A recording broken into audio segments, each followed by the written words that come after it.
Because you do know, folks, living in this country, you're bound to know that every time you're exposed to advertising, you realize once again that America's leading industry, America's most profitable business, is still the manufacture, packaging, distribution, and marketing of bullshit. High quality, grade A, prime cut, pure American bullshit. And the sad part is that most people seem to have been indoctrinated to believe that bullshit only comes from certain places, certain sources. Advertising, politics, salesmen, not true. Bullshit is everywhere. Bullshit is rampant. Parents are full of shit, teachers are full of shit, clergymen are full of shit, and law enforcement people are full of shit. This entire country is completely full of shit, and always has been. From the Declaration of Independence to the Constitution to the Star-Spangled Banner, it's still nothing more than one big steaming pile of red, white, and blue all-American bullshit. Because think of how we started. Think of that. This country was founded by a group of slave owners who told us all men are created equal. Oh, yeah, all men, except for Indians and niggers and women, right? Always like to use that authentic American language.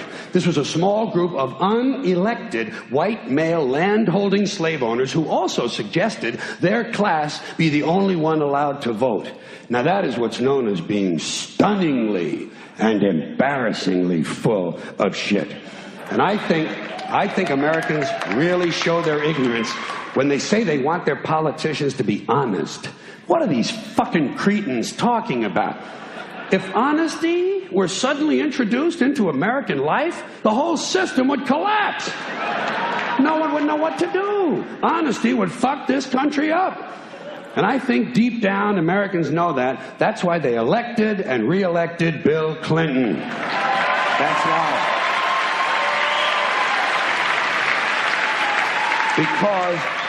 Because the American people like their bullshit right out front where they can get a good, strong whiff of it.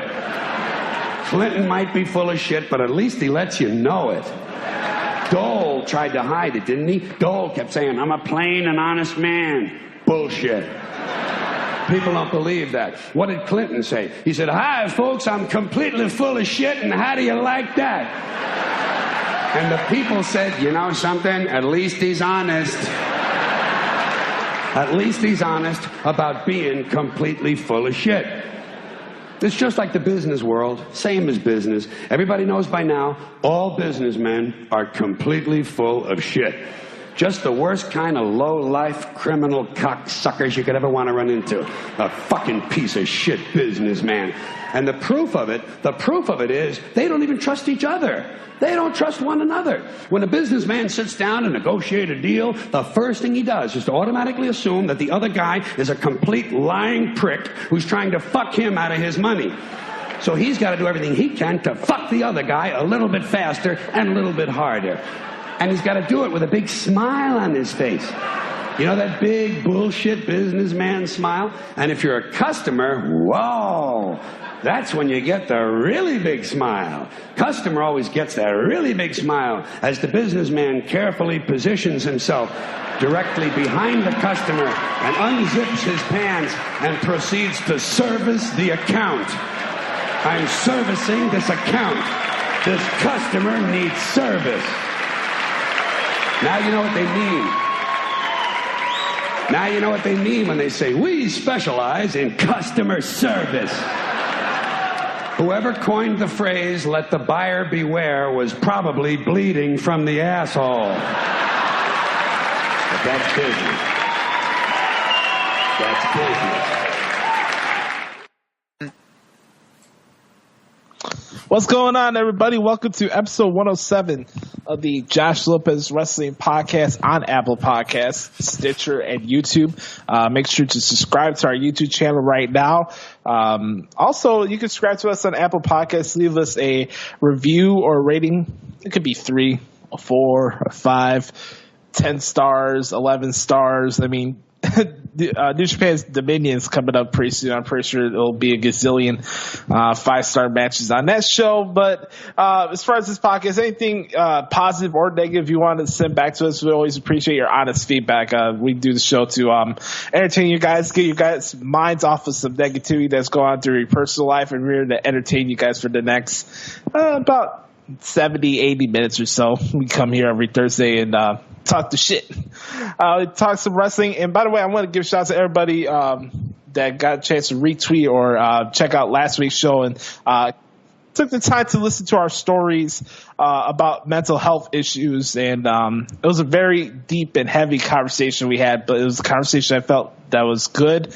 Got some stuff off our shoulders, and it was good to have a release something like that. You know, we weren't trying to push an agenda or anything. This was a genuine heart-to-heart conversation about issues that really do affect people that don't get enough attention about it. Because, like I mentioned last week, a lot of people are just callous and just all facets of life, and it's really sad. So I do appreciate the people that did reach out to me about the mental health stuff. It's stuff they deal with, like my friend Nick, other people as well. And again, thank you guys for checking out the show last week. I'm Josh Lopez. You can follow me on Twitter and Instagram at Notorious Joshi. Also, you can follow the Clown Prince at Twitter at AdamDaily13. What's going on, good brother? Yo, Josh, what's going on? I had to unmute my mic there. Raider was being a little mouthy here to start the show, so yeah, had you muted. But it's good to be here. Let's listen. Thanks everybody for checking out the show last week. I don't interact on Twitter. No, I'm not really on Twitter as much anymore. So that's, I guess, the social media side of things. But I don't know, Josh. I'm gonna leave it up to you, to the people to listen to the show. If you guys think if you guys want me to open up like a wrestling like Twitter to interact, like, you know, on the show, stuff like that, let's get a poll going or something, or send some feedback to the show, something that way. I'll open one up. That way, at least, if people feel, like I said, people can send me messages even though I have a private account. I have no issue with that. I don't want people like following me just to be like weirdos. It's right. Yeah, like we need to, like, I think that's the problem with the world. We need to start shrinking like the world down. Like it's bizarre. Like I feel like I'm in bizarre land. Like right now, Rocky for some reason is in the Oval Office, and there's a championship belt on an orange president's face.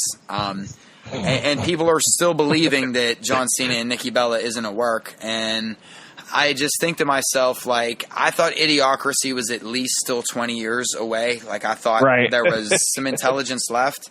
But as I'm, like, looking at present day and I see Rocky and his title on we have a fake title on a fake orange, fake president's desk. And we're already dude, we're at this is our government is sponsored by Costco. Welcome to Costco. We love you. Yeah. And we're reaching all new levels of brown nosery and just gullibleness in all facets of life. And also, we're wasting our time on weddings that have absolutely no effect on us whatsoever. Yeah, I'm glad you brought that up, Josh. Listen, and because I was like joking about that. First off, the Queen looked like reverse Joker. I just want to toss that out there. But second, listen, for all the knocking that I did about the royal wedding, there absolutely is some cultural importance in England, especially with it being, with there actually being a black woman as whatever title she's going to hold. But there are some areas like in South London and stuff like that that are predominantly black, and this matters. I mean, this to England is an absolute. But it is funny how in America we turn it into like this grand, like, oh my God, it's a wedding. Like, who gives a shit? Are you kidding me? I don't care. I didn't even know who this chick was. Like, she's on Suits. Okay, what's that? I don't know. I don't know why any of this matters. To us in America. That's all. Probably a show that you probably skipped over in the commercial break during Raw. Absolutely. Sure. Yeah. Sure. Yeah, I don't know. If it was the only one I ever knew was Royal Pains because I hated the dude's face that was on it. I just didn't like his face, and so I'd always I don't know. The commercials for it angered me. But past that, yeah, I don't know. I don't understand why in America we care. Like, we get so upset when other countries care about what we do here, yet it's like royal wedding. I better DVR it. You couldn't get away from it. Like, it was so bad. Yeah.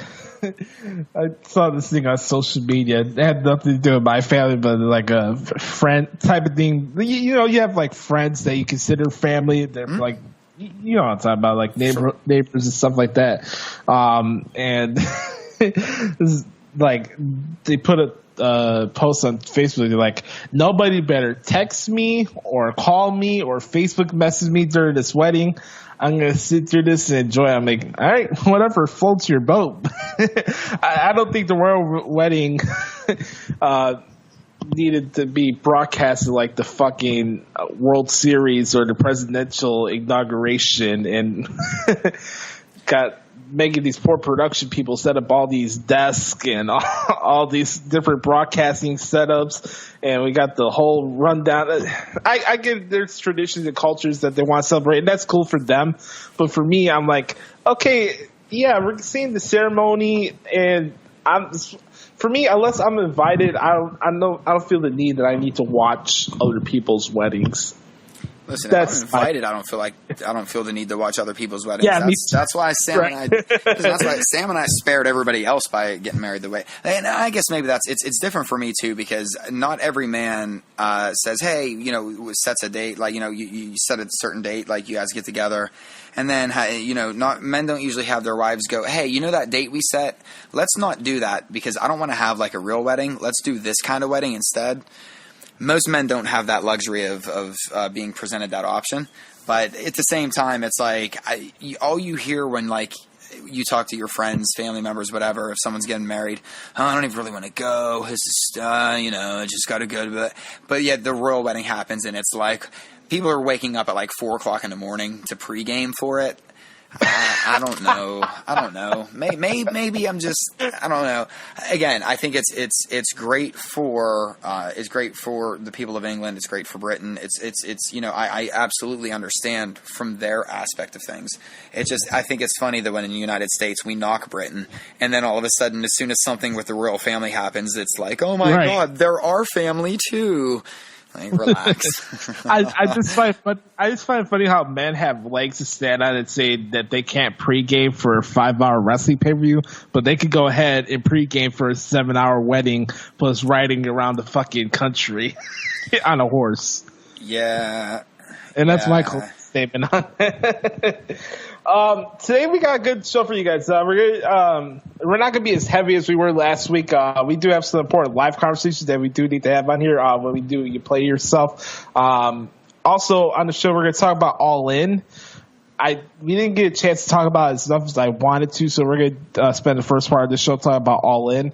And then we're 3 weeks out from Money in the Bank, so we'll talk about our thoughts from Raw and SmackDown and this and that, and talk about this new TV deal that's coming to Fox next year, which has really big implications for the business side of WWE.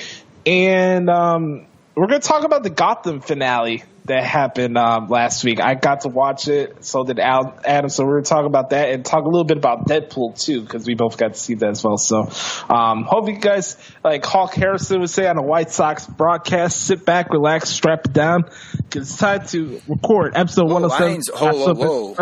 I ain't strapping nothing on. It ain't that kind of party, man. What is going on? Seatbelt, not Gotcha. Roger 10-4. Right. All right. So, All In sold out a couple weeks ago. They were selling out the tickets on Mother's Day. They had the press conference, this and that. Sunday, that particular Sunday was kind of different for me because not only it was Mother's Day, it was also my mom's birthday. I didn't really get to watch full of the All In stuff until before I went to bed at night, because we were celebrating my mom's birthday, Mother's Day. My grandmother from my mom's side lives literally the next house from me, so basically my grandparents are my next door neighbor, which is kind of good sometimes and kind of bad sometimes. I don't know if you guys deal with that, where you have a majority of your mom's side of the family on the same block, and every time you walk around, you have people ask you a gazillion questions, like you're being interrogated. I don't know. Maybe you guys deal with that. Maybe though. I'm not sure. Anyways. Yeah, so I'm watching All In and get all the cool news that it's sold out, and Chicago's getting a big spotlight for this event, and they're going to be doing, I think I got this right, a 3-day podcast convention type of thing from August 30th to like September 1st. So they're going full out during Labor Day weekend. So that's where they're doing All In. By the way, shout out to the veterans. We're going to be celebrating Memorial Day coming up this weekend. So shout out to the veterans and stuff who sacrificed their lives for us as well. So everybody's congregating in Chicago at the end of August to get ready for this big show. And I've seen billboards for All In the city. There was a article about All In the Chicago Tribune a couple weeks ago. I forgot which writer wrote it, but it was pretty cool. And then, I watched the press conference, and you have the little different aspects of it. And, Billy Corgan comes out, and NWA is going to be represented. So Cody's going to fight Nick Aldis, or Magnus, by the way, former guest of the Pro Wrestling Experience. Shout out to Nick. Cody is going to fight Nick Aldis at All In for the NWA World Heavyweight title. So that was one of the big announcements that came out of the press conference. Then you have Rey Mysterio going to be part of All In as well. So we hear all this great news coming out, and I'm very excited. And I think it's cool that we get to talk about it today because, talking about like all these announcements and how things are, how certain decisions are affecting different leagues and sports and entertainments and this and that. Like, All In has a big factor for the professional wrestling side. I always knew how to separate WWE from professional wrestling because WWE is not professional wrestling, whether we want to admit that or not. So this is a big thing for the pro wrestling side. I know there's been a lot of buzz recently for the Impact. Impact's been getting nice little positive momentum since Don Callis joined the company, and he's an executive there. So they're getting buzz. Lucha Underground's coming back in 2 weeks, and everybody's excited for New Japan. And everybody all knows about what's going on in Ring of Honor and All In. So all this momentum is building up for the indie scene. All this momentum is still building up for the professional side of the wrestling business. And it's like, you take a step back, you look at the big picture of what's going on right now. Is this something about sparking competition, or this is just another example of the business actually growing and succeeding on its own merits, as opposed to what you listen to on all these podcasts and people from the business who are blackmailed at this point, and they're like, "Oh, we're at the worst point now. Razor this and business is this and that." Hey, man, we had the case of the ultimate hustle in All In, and not in a bad way. I talked about this in an article I wrote from my website. All In was a marketing ploy from hustling, hard work, word of mouth, and just good market strategy. And I'll ask you this, Adam: do you think All In is more in constant competition, or is it just this is celebration of where the professional side of the wrestling business is right now? Yeah, I guess that's where I'm looking at All In a little differently than, or I don't know. I guess maybe where my expectations, I guess, is different from what other people's expectations are. Although I don't know what people are expecting. Like, we kind of talked about this before we started taping. I'm looking at it as, to me, is just a 3-day celebration of professional wrestling. Not necessarily sports entertainment, but it all is sports entertainment. We know that. But this is more your, we always knew that the indie scene and Ring of Honor and, all these other organizations were more wrestling heavy than WWE. And that's what causes I think the friction, the fan friction inside the internet bubble when we discuss certain topics about WWE versus what's going on in Ring of Honor or New Japan or Impact or here or there or wherever. So I was looking at it mainly as just a 3-day celebration of almost like what the internet fan, you know. That's how I was taking it. I wasn't looking for this to continue any storylines. I'm not looking to get anything, you know. I think that bringing in names, big names are important. I think that everything that's going on with Pro Wrestling Tees, tying in like their week-long thing of autograph signings, I believe, ending with Punk is, I mean, listen, that's a big deal to have Punk at a wrestling event, just to even stir the rumor mill that what if he shows up or what if he doesn't, but with, to have Ray there. Cody Aldis is going to be a good match, and again, I think that this is just one of those where we can just go. It's just supposed to be a celebration of all of us that truly love the art and the craft. That don't necessarily need it on WWE level. Like, listen, I love WWE too. I can love both the same. I don't have to prefer one versus the other. I can appreciate Ring of Honor for what it does and what it is, and not knock it because the crowds aren't big, knowing that it could draw big crowds if it chose to, or if it wanted to put something together. Like, I think this is, like you said, this came from hard work, dedication, and this came from just an overall, I think, you got to give fans some credit too for how quickly this sold out. Yes, absolutely, the marketing was fantastic for this, but it also helped that Cody, the Young Bucks, Marty, they've been in Hot Topic. Jericho, they've been in Hot Topic now for well over a year, or about a year now, I think. They've been Hot Topic's biggest sellers, I think in that time, next to maybe Rick and Morty. You look at all of the different ways that they've still been able to cross over into the mainstream.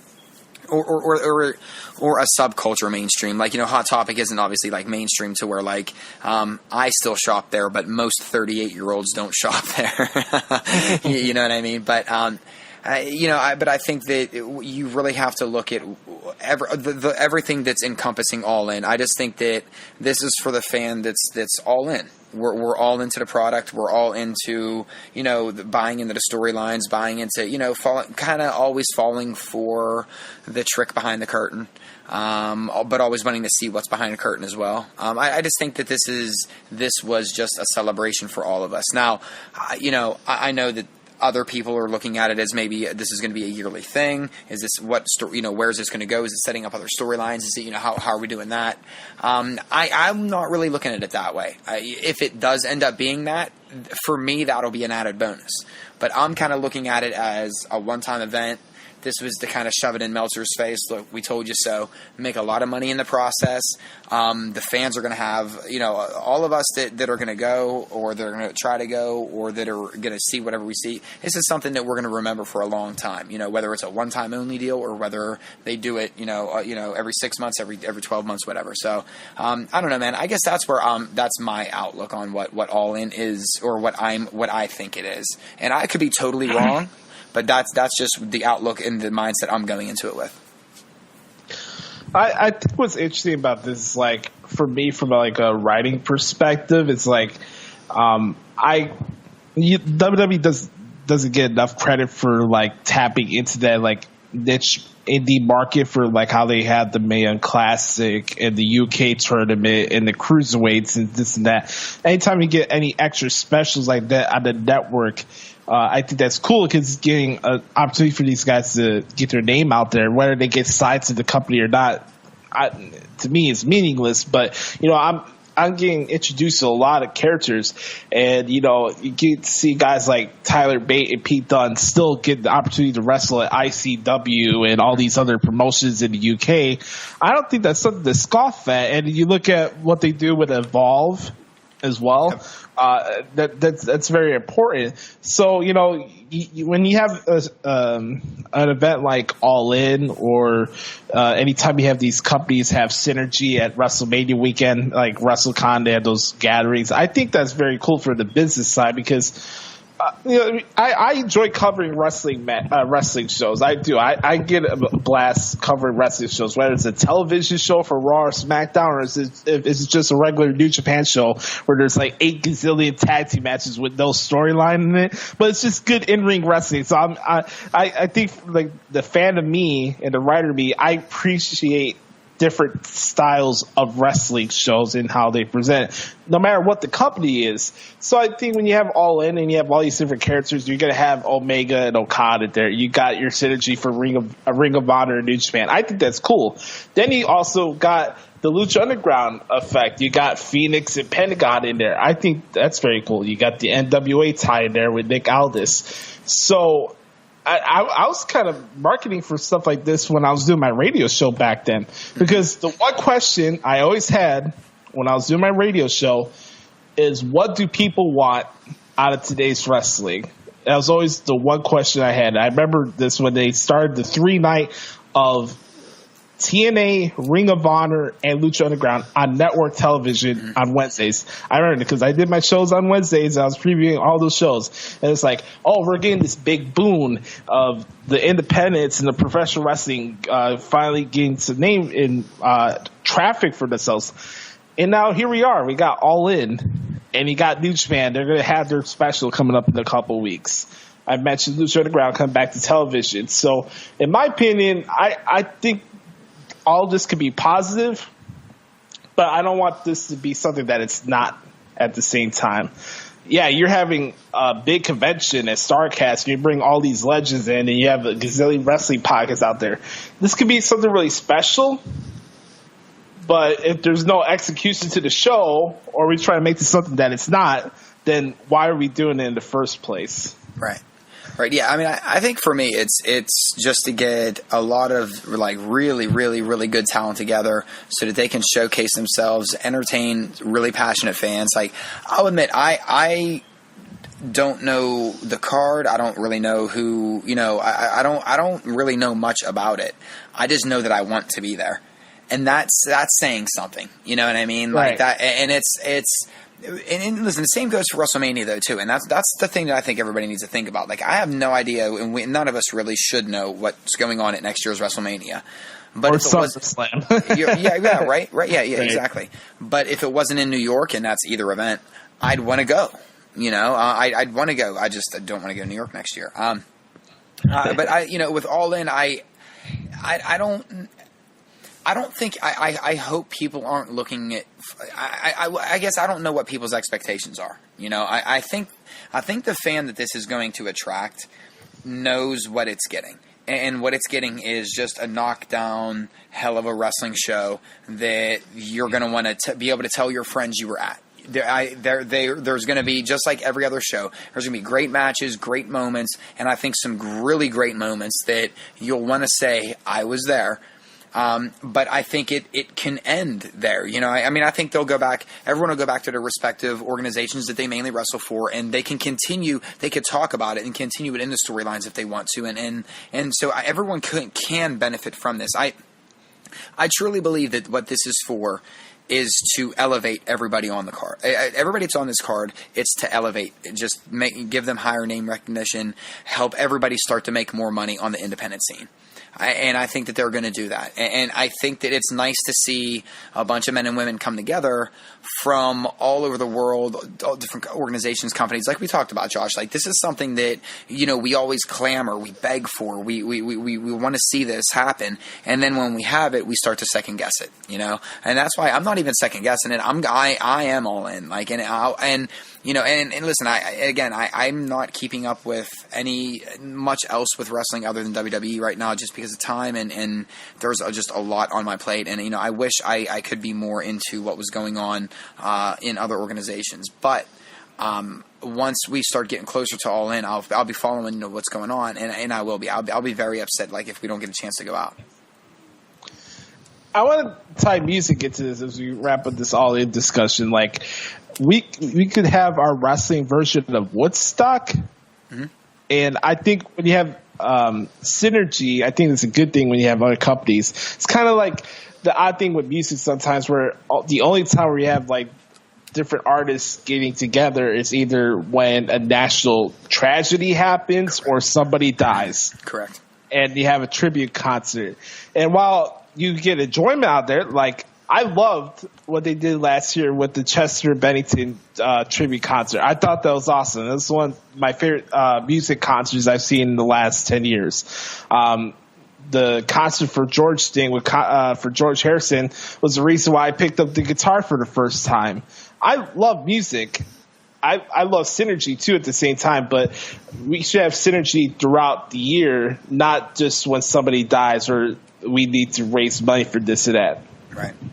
So that's something I'm looking towards all in. That's maybe some people are not looking into, because I would hope maybe this is something that does continue. Maybe it expands where you have your Live Aid version of wrestling, where you have a festival of wrestling matches. Maybe you have some concerts sprinkled in between. This could go many different avenues, but like a Bonnaroo almost type of situation. I mean, that's really what this right. is. It's like, pick your summer festival. That's, I do a lot of comparisons to wrestling and music when it comes to like on a big scale, because I don't like the comparison to sports a lot, even though I do it too. But like, I hate comparing like wrestling ratings to or WrestleMania to the Super Bowl, because it's not really the Super Bowl. The Super Bowl isn't. You're not handpicking 20 to 30 different independent talents to come together for one show. You know what I mean? You're taking two teams that have played and it wasn't predetermined. It wasn't. It's. I don't like to say. I don't like to compare like what attendance is and things of that nature. I think a more fair comparison would be, again, like how many people went to Bonnaroo this year versus how many people went to WrestleMania, or how many people went to Lollapalooza versus how many people went to only because you're getting those like 30 some band. It's a much different. You're advertising to a broader audience. Football, I mean, the Super Bowl has just become a tradition where people are going to watch, and that's why the ratings argument they're always going to crush WWE. I mean, I never liked to me it's so apples and oranges it doesn't even make sense to compare, because they lead in with everything now, and I know I'm beating a dead horse with this, Josh, but they're constantly talking about, they're not even really bringing sports entertainment, they're just talking about entertainment. We're entertainers, like you hear them say it so much anymore, like. We have to stop and listen. Like, listen to what they're telling us. They're telling us, guys, entertainment. It's better to compare this to opening box office weekend of a movie or something. I don't know.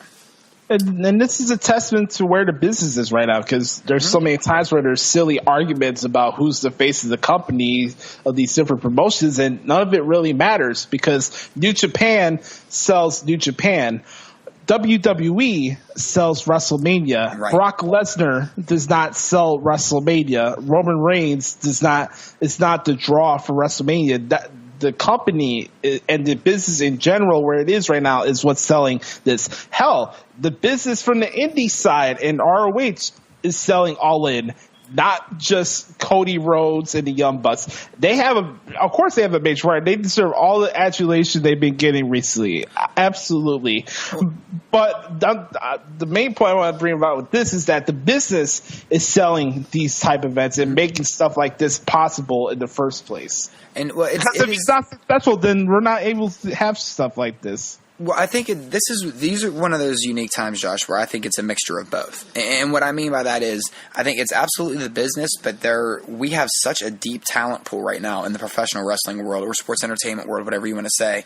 I mean, You look at just who's under WWE's umbrella, and I mean, that's a deep, deep, deep roster. And then you still look at how strong all these, whether they're just, larger independent companies, smaller indies, whatever you want to call, whatever we're labeling other companies these days. But whether it be Ring of Honor, like by no means is New Japan independent. You know what I mean? But your typical fan that wouldn't normally talk about New Japan Pro is talking about New Japan Pro. I really think about this, and again, to compare it to music. There was a time in the 90s when the music scene was just, off the charts. And, Lollapalooza wasn't just the only festival show. I'm glad you brought up Woodstock. But, because they did try to recreate Woodstock in the 90s, and they did it in 94, and I think they did it in 99, I believe, was the two dates that they did it. And you wouldn't be able to pull that off if one of two things weren't happening. the music industry wasn't selling its product very well. And the music industry needs talent to sell, though, too. So we were rich with talent in the 90s musically, and just like we're very rich with talent when it comes to the professional wrestling world right now.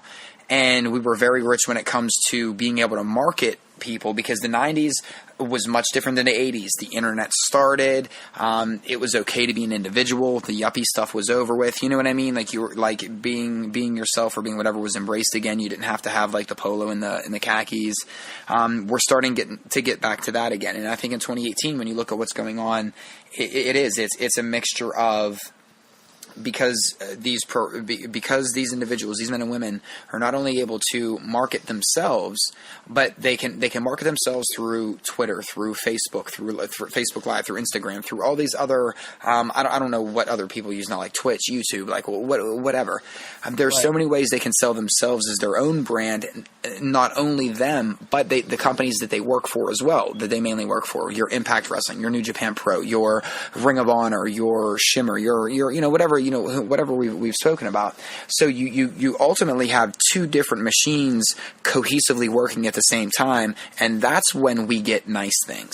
You know what I mean? Is when the talent pool is deep and when they're selling it the right way. And I think that's what's making All In is so unique and so powerful. And I think in a way it's challenging WWE to do a little bit better too. I think that anytime something is successful, it challenges others, because there is a competitive nature in entertainment. So I just think right now there's just a hell of a lot of talent, and this is one of those moments in time that we're going to look back on and be like, damn, like if there was something that we were critical about, we're going to be regretting what we were that we were so focused on, I don't know, a Roman Reigns, instead of appreciating all of the other things that we have, like how great a heel Nakamura is. You know what I'm saying? Like those are little things like that. I think that 5 to 10 to 15 years from now, we're going to look back, because we do that with the Attitude Era. We do that with every era that kind of had those, like, those moments in time, which in a way is every era. But we always kind of look back and say, you know what, I regret that I missed this the first time around, or I regret that I was too stubborn to see that. You know what I mean?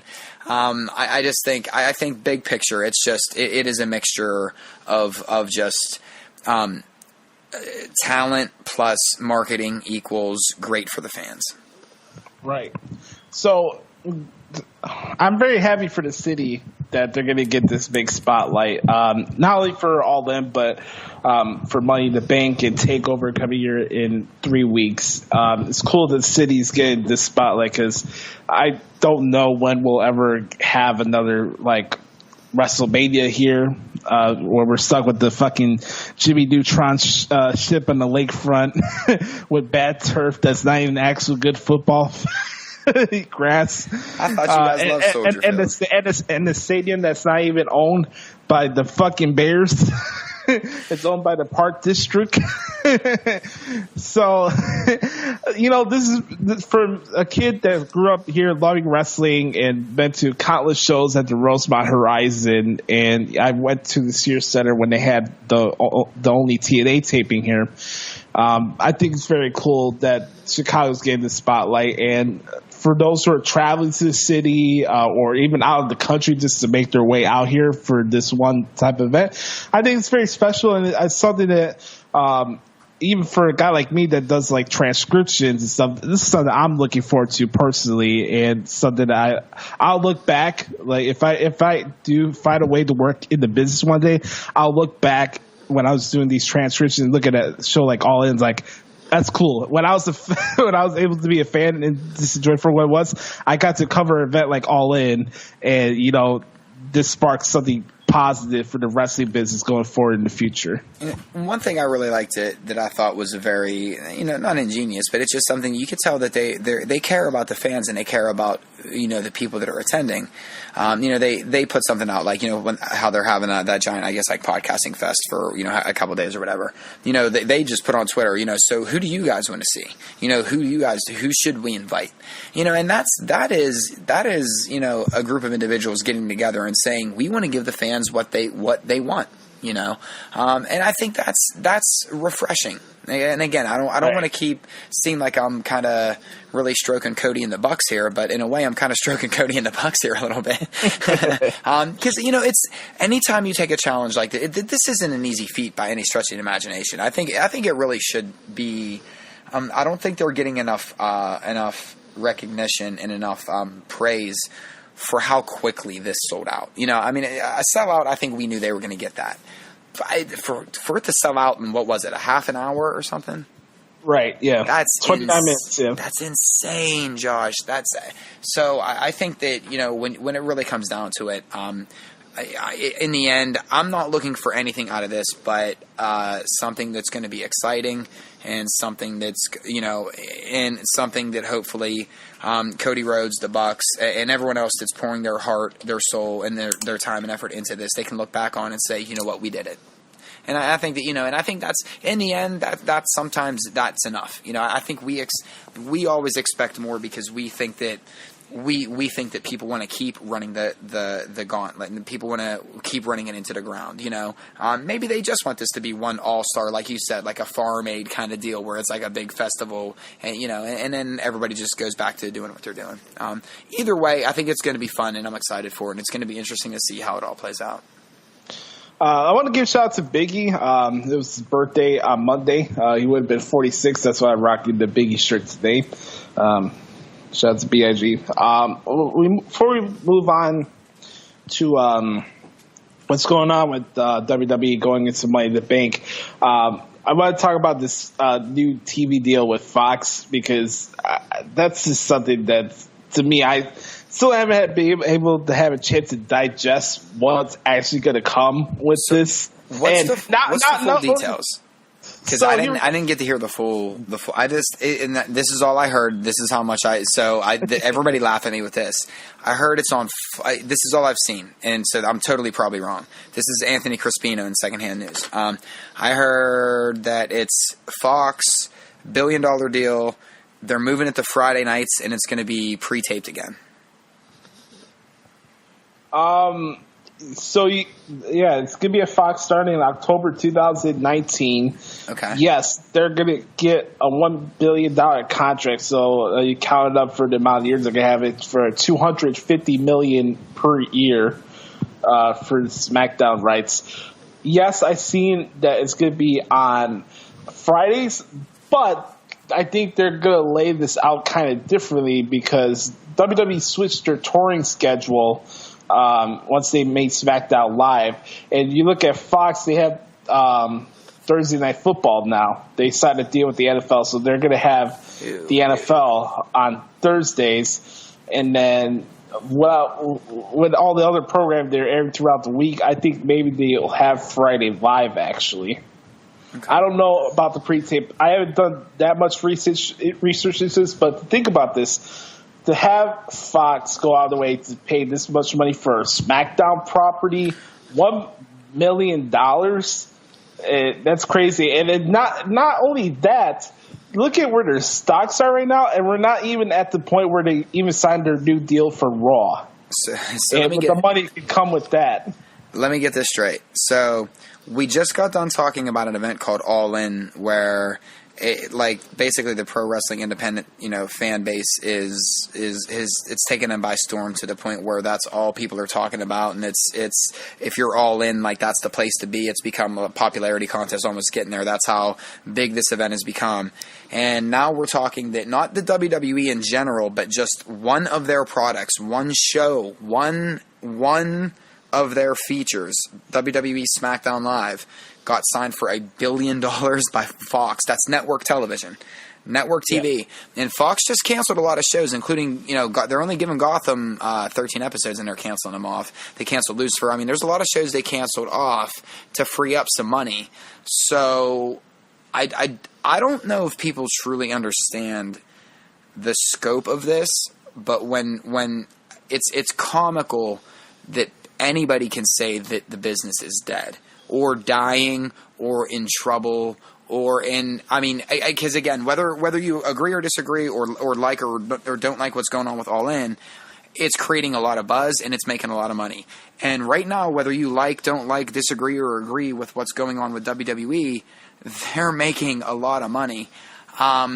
It's a good time to be a wrestling fan if you shut your mouth and just pay attention and kind of appreciate the product and let them tell the story and not you try to tell the story for them.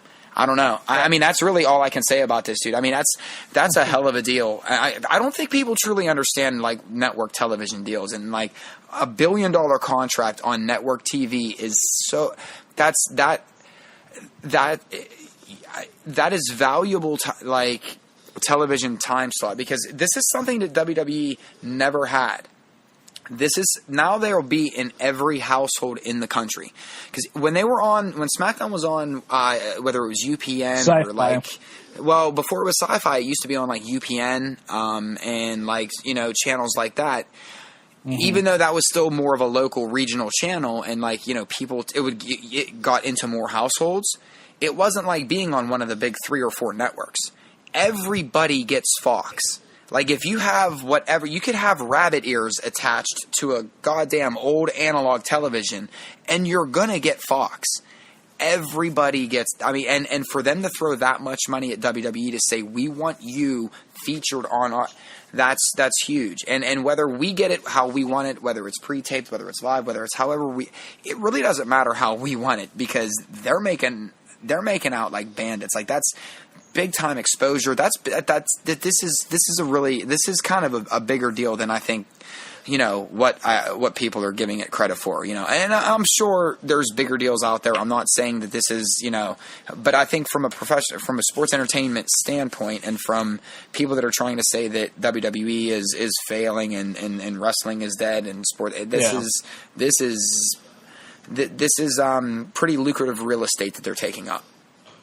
And you can look at this from many different ways. I mean, look at the content they were providing at prime time for Fox. I think from a programming standpoint, I think this could be a great thing for WWE, because maybe Fox doesn't apply as much restrictions as the NBC would for their corporate sponsors and this and that. You know, like you said, Fox wanted this. WWE wasn't saying, "Oh, you have to pay $1 million for SmackDown." Just dangle that out there. Fox wanted the property. It's just SmackDown. That's Fox, the thing. Yeah, Fox sent their executives and Colin Cowherd to a SmackDown taping in LA to get like a demo reel of this. It's kind of like their orientation of what WWE is. Like, it's kind of like that sample thing, you know. So they must have liked what they saw. So, isn't it funny how quickly Colin Cowherd changes his tune? Right. For years. It's 180 switch. So it's 2018. I started listening to Colin Cowherd in like 2003, 2004, like when he was, you know, he was really early on in his ESPN career. And I used to listen to Cowherd all the time. I used to love him. And this man has bashed wrestling for the past 15 years. It's so funny to see him even entertaining the idea. But he used to be a Mark. Yeah. Throw that out there. Yeah. And but on the flip side of this, I think Disney is in the process of buying Fox though too. Yes. So there's a lot of moving parts that are in play right now. I don't know. And I think that's the even bigger picture that people need to understand, because then when talk about synergy, when you can now start to cross promote WWE and Disney under the same umbrella, there's some serious money involved there. There's some serious, you know, maybe not for you or I, you know, because we're grown men. Right. You know, but you know, for my daughter, absolutely. You know, and that's what we have to think about sometimes as fans, is that, you know, we're still adults watching, you know, a variety show that is mainly geared towards kids, you know. Right. So I think that's cool. I mean, we'll see what the changes come, but I'm not going to be the selfish guy and be like, oh, Seriously, a Friday night? Oh, it's gonna be pre-taped. Guys, they have SmackDown Live, and they still have people. And I'm not ripping this guy, but this kid named names here. Sean Ross Sapp from Fightful posts his actual spoilers and match lineups of what the show's gonna be before the show comes on air. You still get spoilers from PW Insider and stuff before Raw or SmackDown are live, whether in the U.S. or London. Spoilers are still gonna come out. So me being the egomaniacal wrestling fan, that's not going to bug me because I already know spoilers are out there. I'm not a spoiler guy, per se. That's not my drill. But, we have I get kind of bothered with this. It's 2018. Nobody is requiring you to sit on your ass at a certain time to watch a show. Exactly. There you go. That's because I was about to say that, Josh, is that for me, there's times where I don't watch SmackDown I don't watch it till Thursday. We now tape on Thursday, so I make sure that I get everything in by a certain time. But sometimes I'm finishing up before we tape, and that sounded very bad too. So you can insert that into any gag reel you want to. I don't watch Raw on Monday nights sometimes until later that night. So with the beauty of DVR, and when you really can break out of that mental prison that everybody has themselves in, and you can watch Raw and SmackDown on your own time, you really don't care because you're not on Twitter, you're not on Facebook. People aren't spoiling it for you because you're not allowing people to spoil it for you because you're not trying to be constantly one of these like cool kids that always has to be online.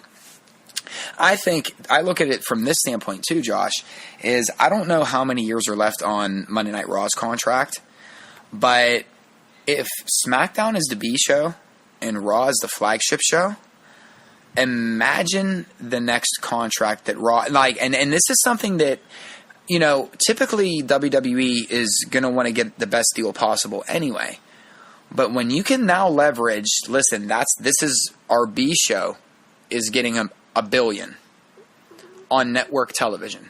So what are you going to do for us? That gives them. I don't think enough people are really understanding the how that opens up monetarily. That opens up the people's pocketbooks very quickly. And I think that's going to, in the next couple of years, we'll see some changes to Raw too. This is a huge deal for them, man, in so many different ways. And this is big just for anybody that's a fan of the, sports entertainment, pro wrestling, whatever you want to call it.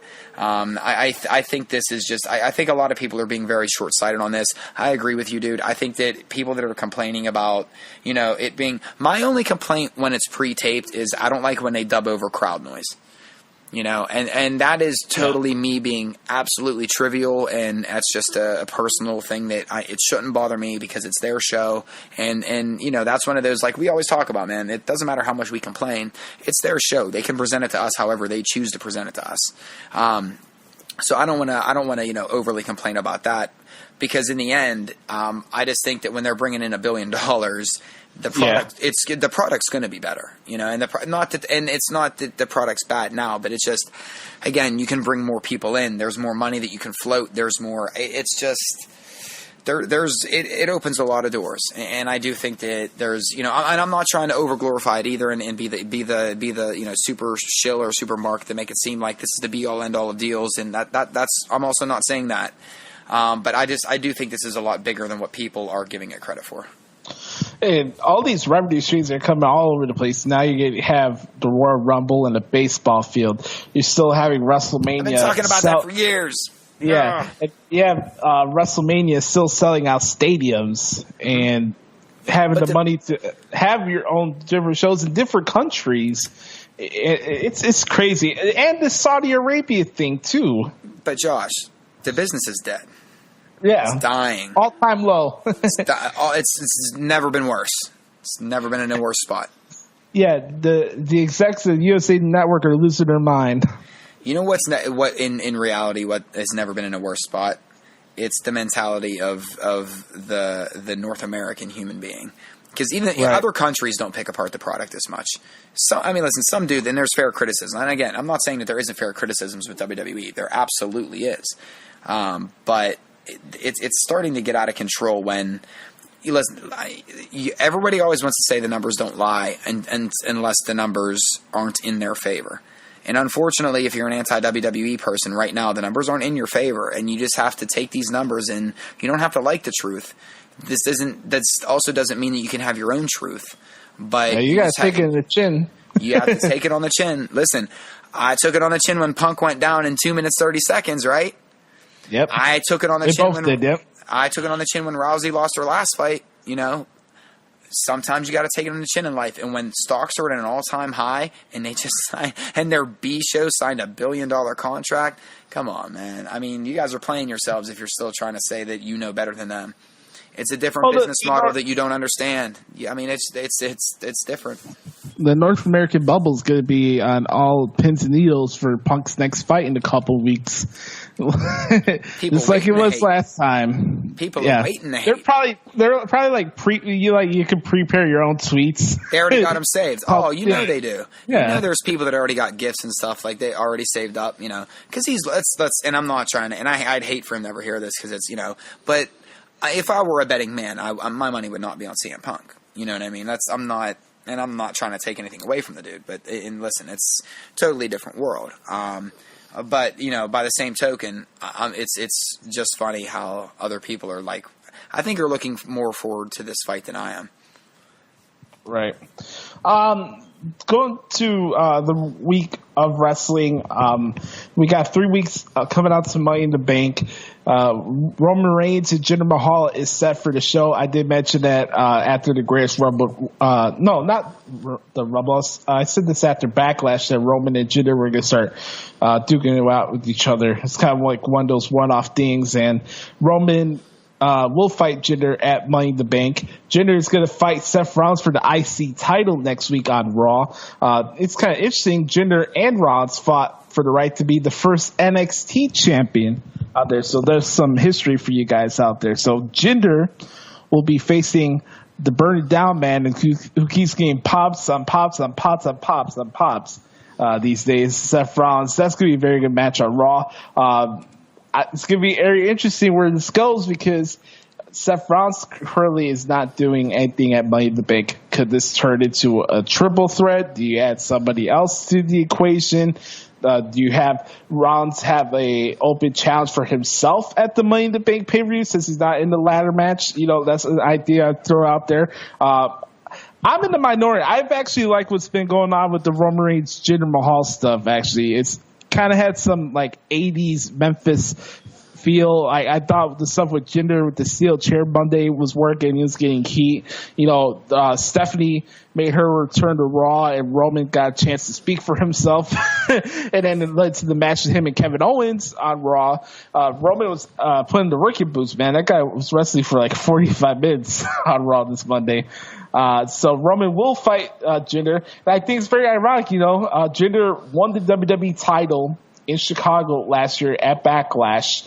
And now this year at Money in the Bank, he's going to fight the big guy and try to distinguish his yard. Talk about your progress for a guy who is going to be future endeavors. So some cool stuff for Roman and Jinder. Here's what I like about Roman Reigns and Jinder Mahal. I love that the internet is so confused they don't know what to say because they don't want Jinder Mahal to win, but they don't want Roman Reigns to win. But they know that Roman Reigns has to win. But when Jinder Mahal actually wins this match, and then fans are complaining because Roman Reigns didn't win, but yet the fans always complain that Roman Reigns wins too much. But this is again, dude. I honestly, and this is just my own little crackpot theory that maybe I blaze too much, whatever. But I just truly believe they're starting to write Roman Reigns around what's going to trigger the oversensitive fan. Because whether you guys realize it or not, and I know this really stings when I say this, and I'm saying it just because if Nazis can march in the streets and people are going to defend them in this country, in America in 2018, I will say this. You are a WWE indentured servant when all you do is sit there and complain about Roman Reigns. And you're working for them, and you're working for them, and you're doing it for free. At least we know we're doing it. In the progress. Yeah, and you're totally playing yourself. No, because listen, right now, man, I'm telling you, it just seems like Reigns is winning all the matches that you think that he would lose, and he's losing all the matches that you think that he would win. And it's brilliant because it's the ones that, and it's causing fans to just totally lose their cool. and they're just blowing up on because I don't know. I love that this is even a thing. Like, does this match have to happen? Probably not. Am I glad that it is? Absolutely, because I like watching people squirm and be total hypocrites with one another. And I like heat. Me and you have that in common. We like heat. Because listen, man, when a company can play a certain percentage of the fan base and play them like fiddles, like every week, and and these fans don't catch on, and they don't even start to think like, all right, you know what, they're getting me, and they don't start to think like, you know what, I just must not like it, so I'm not going to watch anymore. It's like you're in an abusive relationship with WWE, or you think that like I really don't get it. That's why I totally enjoy when like the bit from we're going to glaze over this. We're not dissecting this, but the Bobby Lashley bit from Raw. This is absolutely what I expected. I'm not going to lie. This is why I was kind of really vague last week. There was no way in hell that you just have to think about this, guys. But of course, Lashley was going to beat up the impersonators. What's he going to do? Hit a woman? What kind of fucking sociopath, fucking sycophant are you? Like, come on, man. You know, like, of course they like. I just think that we're in a much different time now where people I'm this is something they've done since the beginning of time in WWE. Right, wrong, or indifferent. But I think it's funny that this isn't like blackface, guys. But this isn't. Like, men dressed up as women is not like blackface. Let's fucking stop this. Like, before, like, that, like, we're being way too oversensitive. The reason why it was men dressed up as women was so Lashley could kick the shit out of them. Right. So that's it. Let's not look any deeper than that. And to make it more ridiculous, it was to show that Sami Zayn couldn't get it. He just grabbed people. And, like, come on, man. Like, why does everything have to be a social justice issue instead of just taking it? Because 15 years ago it wasn't. It's not like we still didn't have the transgender community 15 years ago, 10 years ago, 5 years ago. You know what I mean? Why is everything... How on the same show do you have Finn Balor in an LGBTQ shirt and you're going to call WWE homophobic because of something that... Like, I just... Again, I think it's... We really need to pick our battles. I get it. I'm, as an ally and as a parent to a little girl that is a part of the community, I understand that there's sensitivity maybe to what, but there's sensitivity to every character in every show and everything that we watch. I don't understand why, we still fall for it all the time. Well, it's a double standard because they weren't saying the thing when Mark Henry was hooking up with a transgender because he thought that woman was China. They didn't say anything. No, everyone thought it was the funniest joke in the world. And this is where I want to throw it in people's faces because it stings now. It didn't then, but now it stings. It was the funniest joke in the world when China has a dick, right? That was funny. It was the Attitude Era. It was edgy. People thought it was cool. But it really wasn't, right? And it wasn't funny then to me, and it isn't funny now to me. But look how much different now it is, and people don't think that that's funny. And listen, I wanted that to sting. I hope that stung. Because that's how obnoxious that sounded back in the late 90s when people were saying it. And that's how obnoxious it should sound right now. But by the same token, what do you want Bobby Lashley to do? Do you want them to have the bit where it's three women characters? And that's a PR nightmare in itself. Yeah. So, and it's not like he was beating up 3 transgender males or females either. It was just supposed to be like when they have a person in a military outfit. That's not stolen valor. That's that's a character. Nobody goes after Bradley Cooper for playing that one soldier in it. I mean, he's praised for playing that soldier in whatever movie that was. American Sniper. That's not stolen valor. He's playing a part. Don't hate on a dude. Don't criticize it. It's. I guess that's where I'm at my wit's end, and because I'm one where I am sometimes a little more overly PC than I should, So when I think you go too far, it's probably we went too far with it. Like, let's just stop and just laugh it off and just, you know what I mean? And look that Bobby Lashley got the upper hand and showed some charisma for a change. Because I enjoyed that. The main takeaway I had for this week for programming was the week for the women. Yeah. To start from Ronda Rousey and Nia Jax contract signing to Alexa Bliss and Ember Moon having a good match on Raw, going to SmackDown and Carmella putting on my ex's best impersonation with her promo. We're actually going to air that at the end of this week's podcast, by the way. I thought it was a very good promo for her, and she's talking about how she's not scared of Asuka. She put the mask on before her interview started. And how, last week she talked about how she's better than everybody, and now she's saying that she's not scared of Asuka. And just the reverse psychology that comes with heels, that people try to make sense and logic out of wrestling, but they keep playing themselves in the process. So shout out to Carmella. And then we were talking about this before we came on. Sonya Deville and Naomi were putting in their working boots on Tuesday, because I thought they killed it as well. So my main takeaway and big shout out for the week of programming was the women for what they did, and also give a shout out to the Miz and New Day for their Miz TV segment, because I thought that was pretty good as well. Listen, Biggie refreshing himself with maple syrup is one of the funniest things I've ever seen, ever in my life. I just want them to. I want the three of them to screw Money in the Bank. Can they run for president? Like I want all of the New Day, like the entire New Day as president.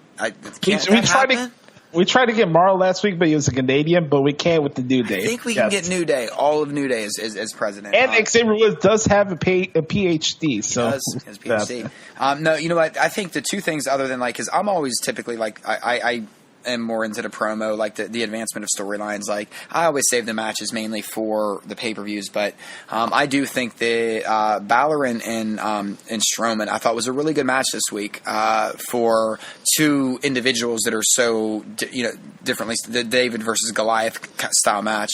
I like to show respect at the end. I thought that was cool. But this is the one thing I did want to talk about. My big takeaway from wrestling this week was I thought Sonya Deville and Naomi had one hell of a match. Like, to me, it was the standout of the week for me. I just thought, I think there was a couple spots that looked a little awkward because of just the athleticism that they were both portraying. I wish that they could package Sonya's entrance a little better. The music just doesn't do it for me. I mean, that's just me being picky, though. There's a lot of the themes they're using right now I don't like. I keep saying it's menu screen music, but but when it comes down to what matters, their in-ring performance, I think Naomi's so underrated. I think she's so good and so athletic in the ring, and I think Graves hit the nail on the head, and I hate that people instantly went, and this is where I think that people need to settle down. Just because Graves said Ember Moon versus Naomi would be an excellent watch. It has nothing to do with other than they're both supremely athletic women that I would love to see them both tear the house down. Because I'm glad you brought up Ember and Alexa. That was a great match, and it was good to see Ember go over again too. Right. Other stuff on the show, just from upcoming stuff. Shout out to the Good Brothers. They had a good match with the Usos. They're going to be taking on the Bludgeon Brothers at Money in the Bank for the SmackDown Tag Team titles. A lot of brothers. AJ Styles and Nakamura will be having a last man standing match at Money in the Bank. And then the final spot for the men's Money in the Bank ladder match will be determined next week on SmackDown from Raleigh, North Carolina. You have Daniel Bryan against Samoa Joe. So that's their big feature attraction match. And also, wanted to mention this. Lana is the best. Lana number one. The crowd pop, cuz. The crowd pop. Whoa. That was awesome. That was good. I like that. This is going to create for some. I don't want to. There's so many ways that I think would be fun for them to go to. I think it would be. I think they're going to have some fun with this. It was good to see Lana. Lana actually looked really good in the ring too. Yeah, she did very well. So that's good to see because that's been an albatross of hers. So it's hopefully we'll get to see more ring work like that. I'm also growing more and more in love with Peyton Royce. She just has all of it. Yeah. Listen, I know that a lot of people right now don't like. They're not really attaching themselves onto the Iconics like gimmick yet. But if you really look at Peyton Royce, like she is a hell of a worker. Like it's from like a selling standpoint, there's a reason why they're up there, man. Like that girl can. Sam and I talk about it all the time. We think that as much as maybe I like Peyton a little better, Billy is definitely better on the mic, and Peyton is definitely the better ring worker. You know, that's the nice balancing act that they have. But Peyton, I think, is really good. She's going to be something special in that division. Was there any Mean Girls references that I missed this week? If there was, I'm sure there was, and I missed it. I'm sure there was. Listen, here's the one thing I want to say, and now I can't do, because my hair is like way too long. It's just, I haven't cut it like in a long time. I mean, it's like long. I trimmed it last year, so I was just going to trim it down again. But I actually thought about like hacking like a lot of it off. Against my better judgment and the judgment of my wife and my daughter, but then fucking Corey Graves shows up with the haircut that I was gonna get, so I don't want to like cut my hair like Corey Graves now. So everyone's like, "Oh, you cut your hair like Graves." I hear enough of the CM Punk bullshit. Like I can't even cut my hair normal because that's all I ever hear is, "Oh, you look like CM Punk." So I don't want to do that. So I keep my hair long because he doesn't have his hair long anymore. Man. I can't win. I can't tell you what Sam said about Graves' haircut because she didn't like it, and what she said I won't repeat. So I was like, well, thanks. I guess that means I'm not doing that with my hair. But anyway, that's just... motherfuckers. That's all right. So let's play a game of You Play Yourself. The first one I'm going to play... You know what? Scratch that. It is Throwback Thursday. I'm going to bring back something I haven't done here in a while, called the Yawn Club. This segment is a demonstration of people taking wrestling way too seriously and not noticing that they're getting worked in the process. So this is going to be a transition into You Played Yourself. And this clip right here, this could be maybe 2 or 3 minutes. It explains itself all in a nutshell. So here this week's Yawn Club audio moment of the week. There you go. Oh, 1 second. He is a human being trying to get it back. Why can't that be real? Because people don't do that. Like Brad Pitt and Jennifer Aniston never were on a talk show trying to save their marriage. One at a time. Yeah, because they're not reality stars. It's different. No, it is. They are established reality show stars. If something major in their lives happens, it has to be reflected on the show that already exists. Brad and Angelina are not reality show stars. Yeah. So there's not a built-in device where we have to acknowledge that. I'm telling you, I think, and I don't know, but I think there's a chance their marriage, and the producers of a TV show went, well, now we have to shift the plot of this show, and you have to break up on TV. Because you got engaged on TV, guys, and the show, the fans of this show, which are ludicrous. Yeah, see, that sounds more insane to me. No, it doesn't. Guys, it does. Guys, who is Total Bella's audience? You think it's a bunch of wrestling fans or a bunch of 45-year-old women who don't know what's going on? Right. They're TV characters. They got to break up. Why would, if I'm broken up with you, why am I going to agree to go through the steps to make it public on TV? I don't care. I don't, like, if I'm John Cena. Because they're TV professionals. No, but if they're not real people. John Cena hasn't been a real person in 15 years. Which lends even more to the possibility that it's not real. It's not real. So my question to you is, and I guess, I know this is the actual answer, but I'm going to take it off the table for you. Other than Total Bella's ratings, why?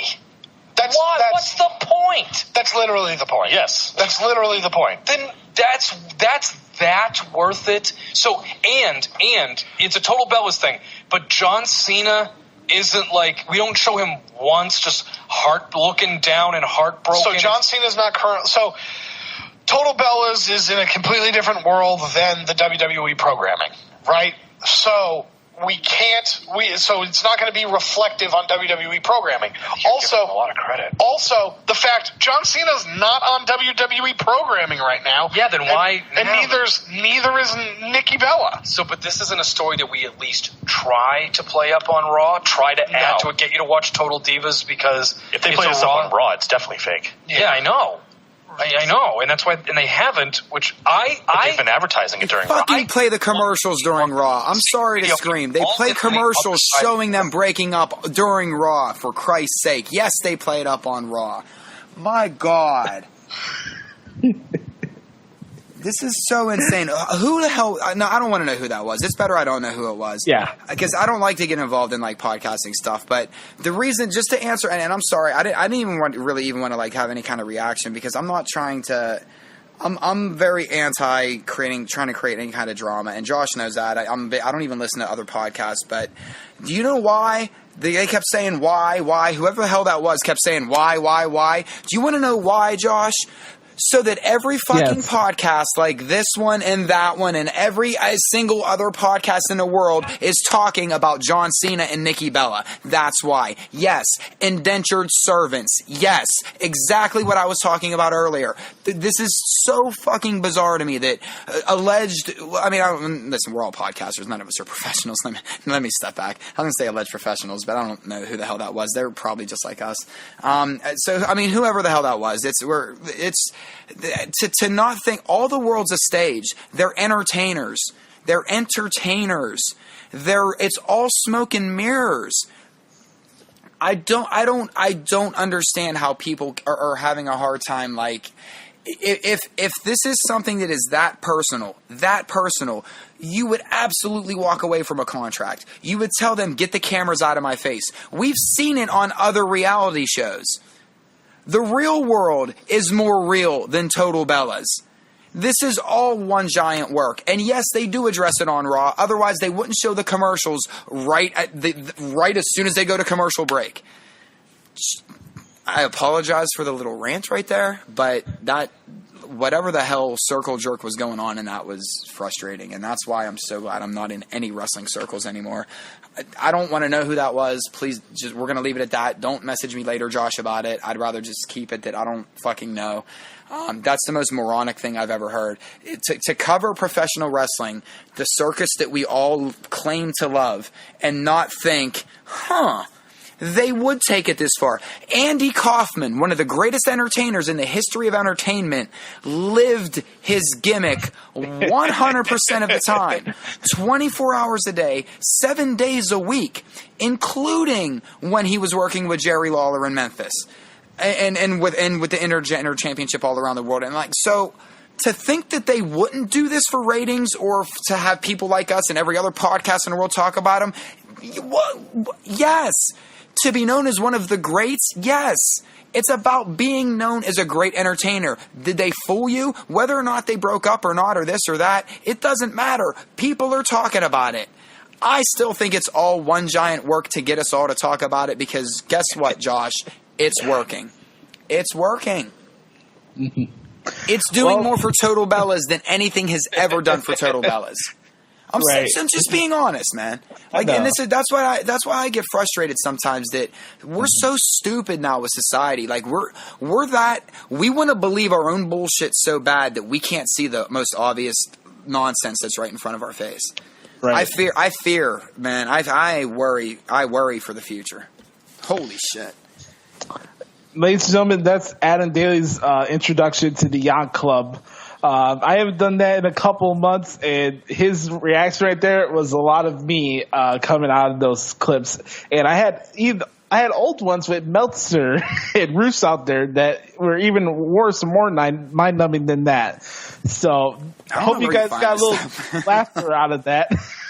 Let's play You Played Yourself. As we're talking about people losing their mind in society today, I'm going to start this off saying the NFL, you played yourself. Because here we go again, causing trouble that you are responsible for and not helping in the process. This new anthem rule BS, and that's what it is in its purest form. Grade A, homogenized Holstein bullshit, as my friend Brian Snow would say back in the day. Shout out to you, Snow, man. Love you, buddy. That's grade A bullshit. This all started, ironically, this started here. And ironically, we got a Pittsburgh guy and a Chicago guy here because it started when the fucking Steelers were here in Chicago and the Steelers were in the fucking tunnels and they made a big controversy out of it. And one offensive tackle, Alejandro Villanueva, a guy who was in the military, was in the tunnel by himself while his team was in the locker room. You know, he standing there raising and respecting the flag, and this sparked the whole controversy. And it's been going on with Colin Kaepernick and all the other issues that surrounds the NFL these days.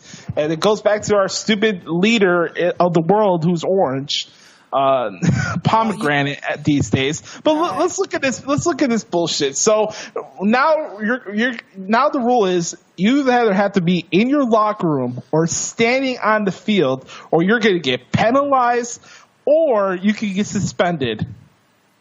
Right. That's bullshit.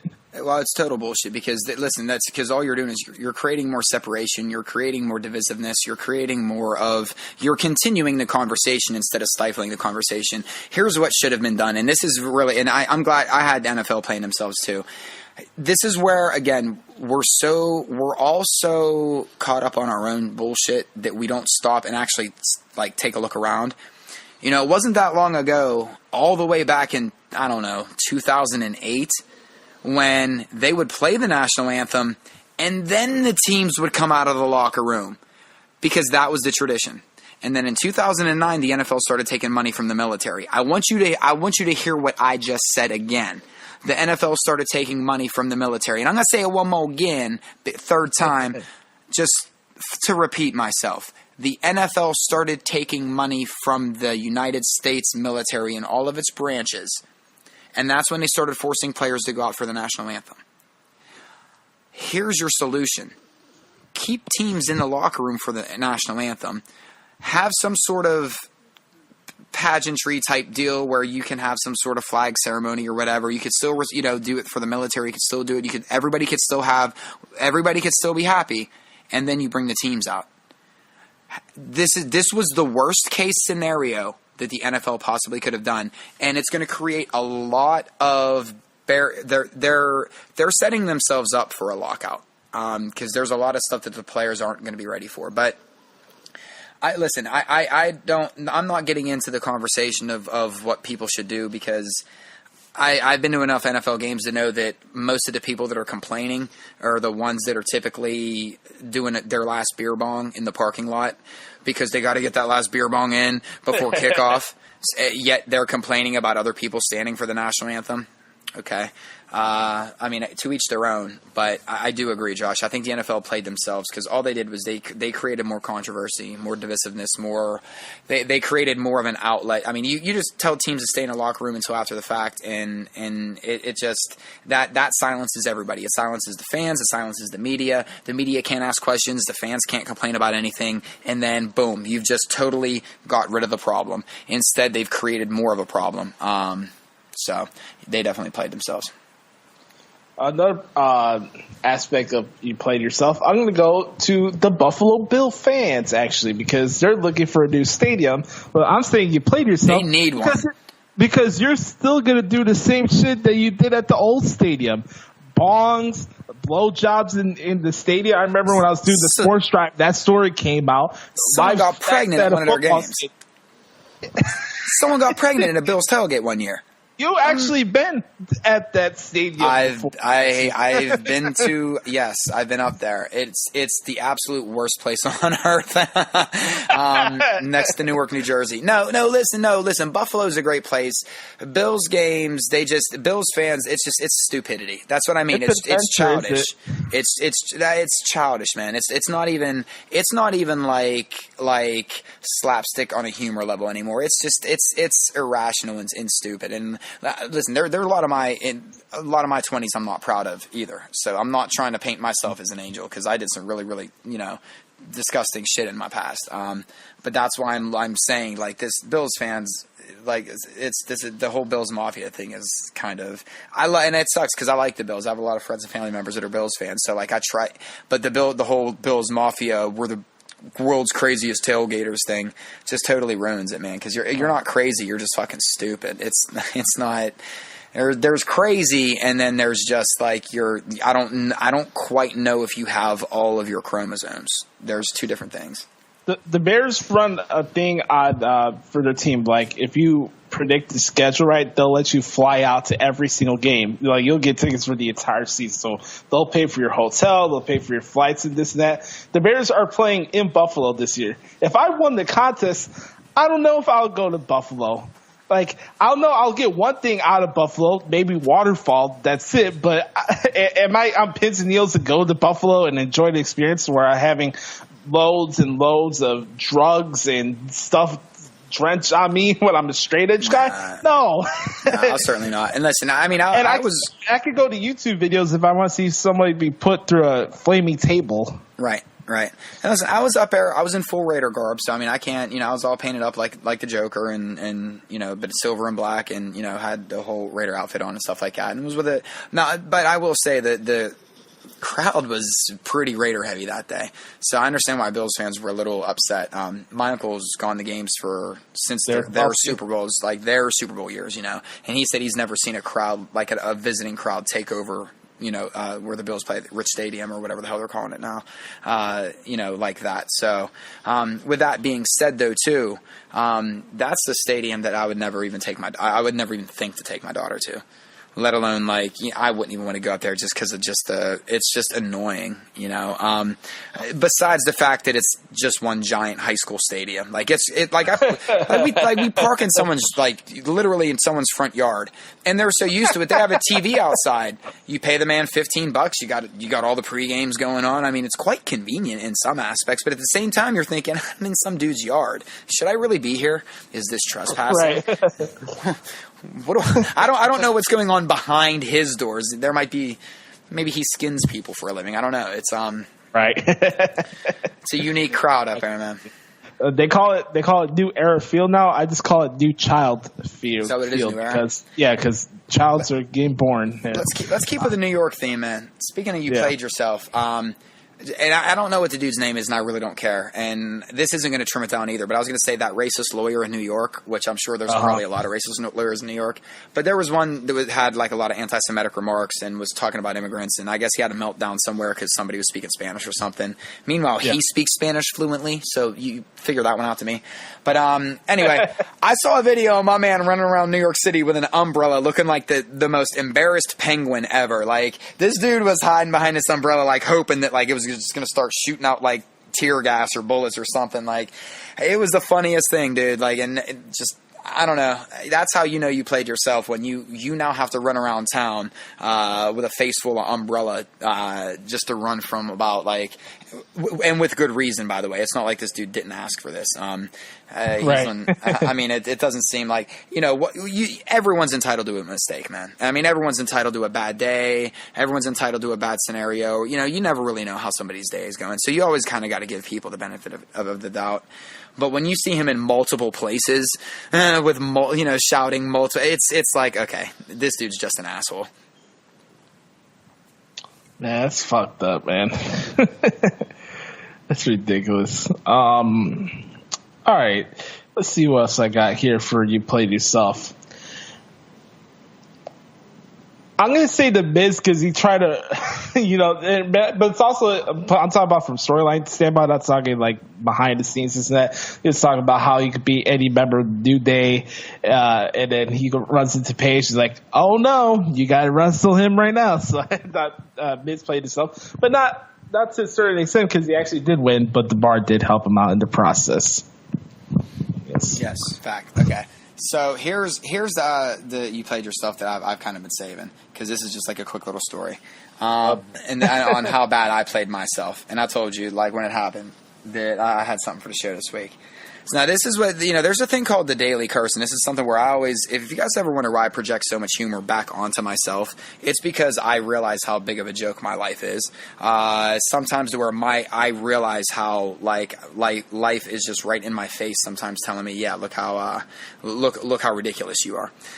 So I've been speaking quite recently, or frequently lately, about Tool's Lateralis CD for one reason or another. One, it was, about mental health. We were picking, songs we like to listen to. There's a lot of that album I like to just kind of zone out to when I'm in a bad spot. I was talking about it last week because it was the 17th, it came out in 2001. Yeah, so 17 years it's been out. But here's a little bit of a backstory, what a lot of people don't know. I've been through like 4 different Lateralis CDs by now, right?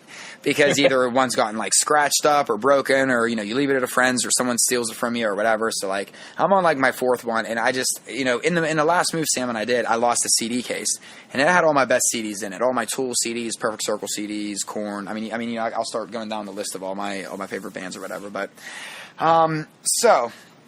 Long story short, got a new car. Doesn't have an adapter where I can plug my phone in like our previous car did, so I can't just run like Google Music or anything like that. Can't find this CD anywhere, and I'm in a Tool mood. Like I need this. I need to listen to Lateralis, right? Right.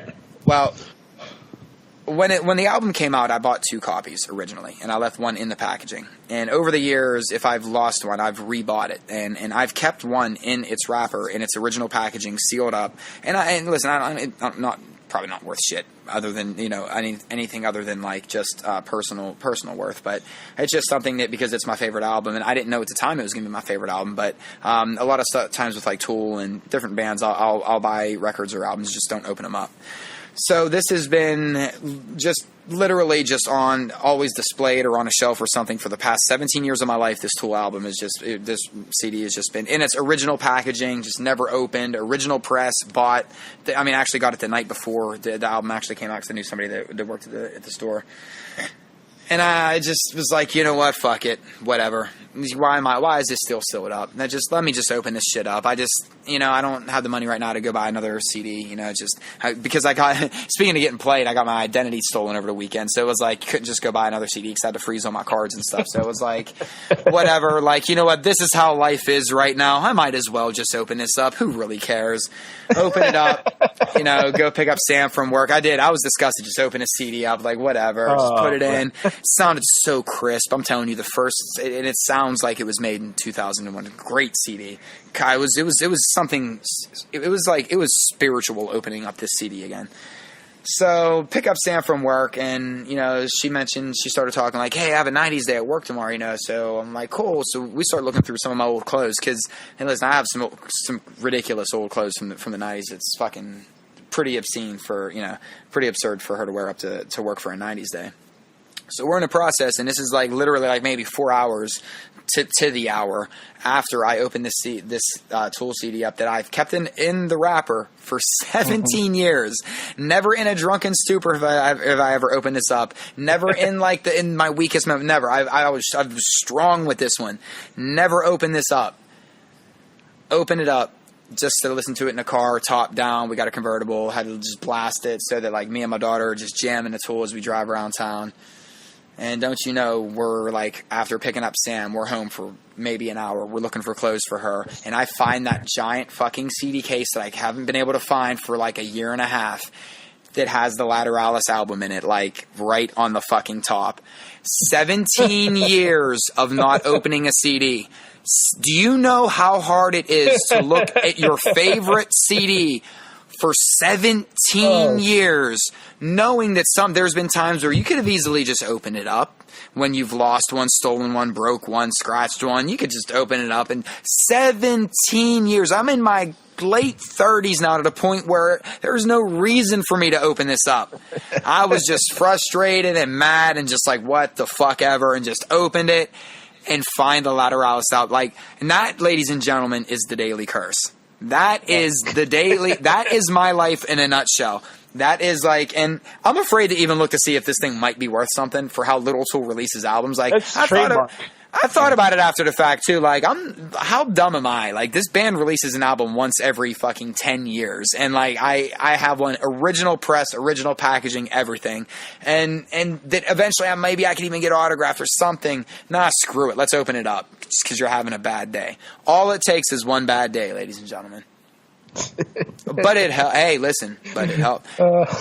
Yeah. So There's that one, ladies and gentlemen. So when you're down, the next time you're down, just think, at least you didn't keep a Tool album wrapped up for 17 years just to frivolously open it up because you were going to find it 4 hours later. Right. God damn it. Jesus Christ. That's awesome, bro. I did. I screamed like you would have thought somebody like killed my dog, shot me in the eye. It was bad, dude. I was like, no, like, but it wasn't like a Darth Vader. Like, no, it was it was so bad. It tested my it tested me. We'll say that. It tested me. The daily curse. It's real. It's a thing. It is real. It's real for the Good Brother. It's also been real for the city for 40 years. Yeah. But oh shit, that's funny, man. I played myself though. So moral of the story: never break down and just open something up. If you got something to hit, man, I am like kicking myself in the ass about this pretty hard. All right, my man. Let's wrap it up with Gotham and Deadpool. Ready to wrap this show up for the week. There was I don't know if this was like a thing where Empire was copying Gotham, or maybe Gotham knew this scene was going to happen on Empire, but there was some synergies with their season finale. So Gotham had their season finale last week. Empire's season finale was last night. I watched, and you talked about one of the characters killing Tabitha. Yeah. Killing Tabitha. So they had two Well, different scenes, and I'm trying to correlate this together. Yeah, so he killed Tabitha for her killing his mother. Well, no, he then killed Tabitha's boyfriend, Butch. True. Yeah, before he killed her. I know where we're going with this. No, he didn't kill her, yeah. And then you had on Empire, Andre, who's Lucius' son, the former A&R lady who used to be married to Lucius, Nika, they call her Boo Boo Kitty, by the way, on the show. She killed his wife, who was pregnant at the time, had a big nasty fall down a flight of stairs, and then she died with Andre's son. And then Nika has been finding a way to take the Empire away from the Lion family, so she finally does, and they're having this big press conference at the end, and then Andre gives her a toast, like a salute of like wine and stuff, but he puts something in the drink, and then she's all hallucinating and shit, and then she sees the wife that passed away, like she came back, there's like a flashback. So suddenly Andre, in a way, kills Nika. She falls off a balcony through a table with glass and shit, and she's bleeding all over the place. That's how the show ended last night. I thought it was kind of interesting how they came with that within a week. So well, they've killed a lot of people off on Gotham though in similar ways to that. So I mean, I think that's just from a long-term storytelling standpoint, because Andre's wife died a couple seasons ago, and then she came back. I thought that was very interesting how they ended that. Yeah, and see, in the backstory to why Penguin killed Butch, and that's what. So it was Tabitha and Butch were an item, and it's Tabitha. Tabitha ended up actually her brother ended up becoming Azrael a couple seasons ago on the show.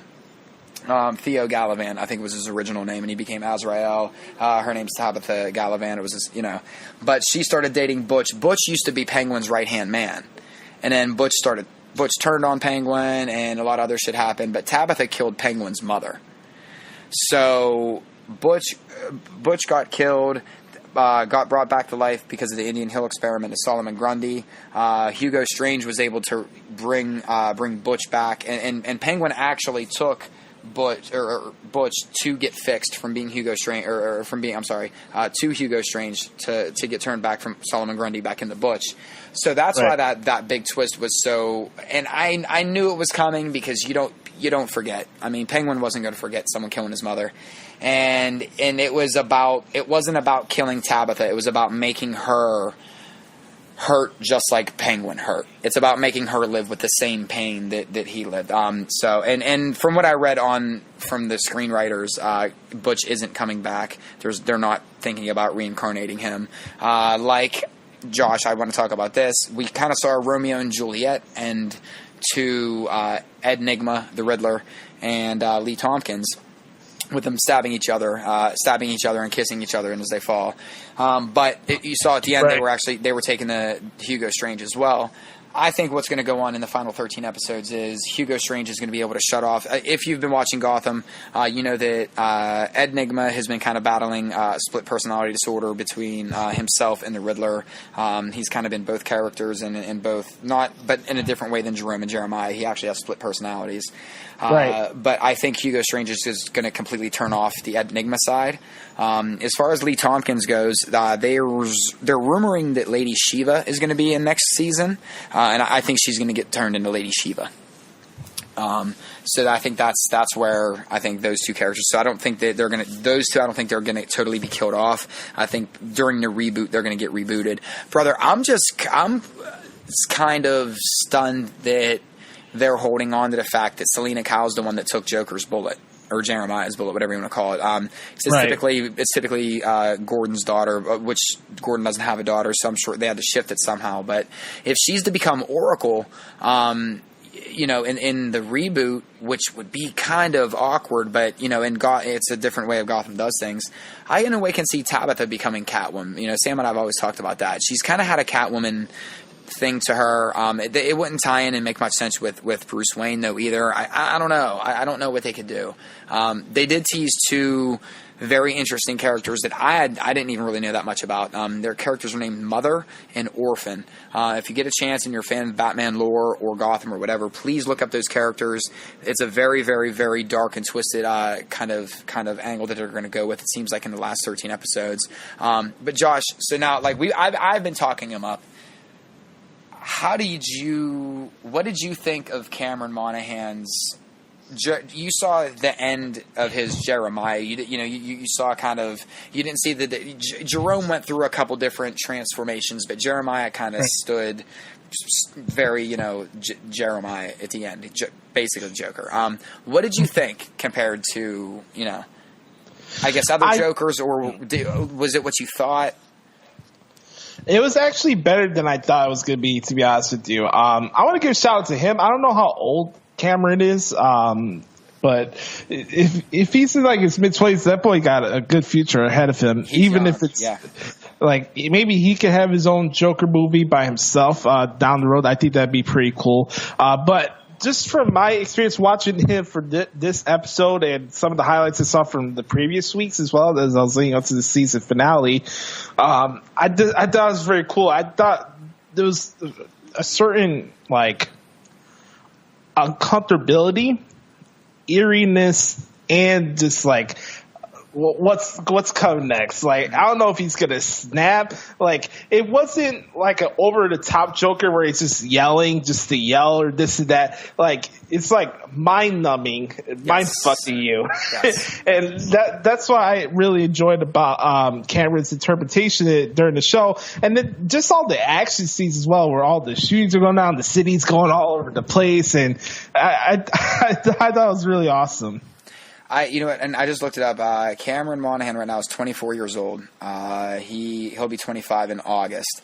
I saw an interview or read an interview with him, and he wants to play Joker on the big screen. And he is, he even hinted at, he would love to even write, help write one or direct one, or kind of do and put his stamp on the Joker character. And dude, I think you hit the nail on the head. It reminded me a lot of the animated series Joker, where he was very, when he spoke, it was to the point. He meant it. There wasn't a lot of joking around, but there was little bits and little things here or there. He didn't have to be over the top to command your attention. He commanded your attention just with his presence. And you're right. Joker's supposed to be uncomfortable. We've become too comfortable with the Joker character. He's become too beloved over the years, where Joker isn't supposed to be that we're not supposed to love Joker. Joker is supposed to be this sadistic, and I think in a way, I've always said this about ever since they kind of did the precursor to the Killing Joke, how Batman now got it on with Batgirl, and it was really weird and probably shouldn't have happened and whatever. But as much as people want to talk about how Joker's bad with women, I would say that Batman's worse than women, because all Batman is a one night stand dude that always leads women on, and Bruce Wayne's just that. At least Joker might be wrong, might not treat women right, but it's only one woman. At least he loves that woman. He's just he knows what he wants. Joker is just not a good person, and that's the thing with Joker. He is absolutely a villain. Yes, Josh, we're supposed to feel uncomfortable with him. We're supposed to feel that like you said, that unpredictability, and especially the episode before that was called One Bad Day. If you get a chance, go back and check that one out, because there's a scene where his range of emotion goes so from calm, cool, collected to almost, he looks like Ray Liotta snapping in Goodfellas, right back to almost a calm, like a Hannibal Lecter calm of like, this kid Cameron Monaghan is very, very talented. And I think that this is, like I always say, I think everyone should think that their own Joker is their favorite Joker. But if I'm going on screen, not just voice acting, right now Cameron Monaghan has really taken the title for me as my favorite Joker. Gotham, the season finale ended with overlooking the bat signal with Commissioner Gordon and Bruce. This leading up to what's coming up next, and did they say what date they're coming back for the next season? You know what? Wait. You know what this is leading up to, though, Josh? No, I do not. Not this side yet. No, I know you don't, because you don't know. You don't know what this is leading up to. What did you say about the scene? About when Bruce and Gordon were looking up into the sky at the bat signal that isn't a bat signal yet? What were you saying? It had a slight cheese. Shut up, Lopez. I've been waiting 4 years for that scene. 4 years. Damn near had tears in my eyes. Shut up, Lopez. There. Shut up, Lopez. Listen, it's supposed to be cheesy. And I know that's why I agree with you on that. Yeah, absolutely. But anytime they put the bat signal, I've always told people that when the bat signal goes up and like Batman just shows up, that's absolutely the cheesiest part of Batman, but you just learn to love it. You just learn to take it with it, and I just laugh it off. But I'll admit, I've been waiting 4 years for that one. So this one was kind of cool. Yeah, shut up, Lopez. It was a good week or a bad week if you want to be a Morena Baccarin character in television or movies. Man, I called both of them ones too. Yeah. Deadpool 2 came out this weekend, and shout out to Ryan Reynolds and the entire crew there for Deadpool. They had a really good week in the box office. So if you haven't seen Deadpool yet, go check it out, the first one and the second one. They're actually airing Deadpool 1 on TNT while I was at work on Monday, actually. So watched a little bit of that, and I always get a kick out of the Chicago You're the Inspiration song at the end of the first movie. This is Corinthian. That's a cool 70s song to play on the guitar, by the way. I'm just going to throw that out there. But going to Deadpool 2, that'd be interesting, though, right? That would have been a great title. That would have been a great title. Yes. Oh, Deadpool 2, and then you have there's a very interesting thread with how they were going with the stories, and there's some spoilers talk, so if you want to leave and you haven't seen the movie, I advise you to leave in 3, 2, 1. They're going down to the scene where Vanessa, right? That was her name in the movie, right? Yeah, Vanessa was under the water. She's dead. They kind of wiped her out early in the movie, and it's just the story of her telling Wade that he had to do the right thing. Like his heart is not in the right place. So, I saw some things on social media. They're like, "Oh, the comedy was good, but there was no storytelling." Like I got that from Drew Goldfinger the other day when I was on Facebook. I'm like, there was a story. You just weren't paying attention to it. Vanessa dying and her plot device of Wade not having his heart in the right place was the story of him getting his redemption back from grieving from her death. Yeah, it's like the Scott Pilgrim. Movie. Yeah, it's like Scott Pilgrim. You're not supposed to do it for some. You're supposed, like in Scott Pilgrim versus the World. He was supposed to do it for his own self-respect first before he was supposed to do it for the love of somebody else. In this, Ryan Reynolds was supposed to actually do something for somebody else for a change instead of trying to be the selfish, self-serving, wisecracking anti-hero that we all love. Because that's ultimately what and because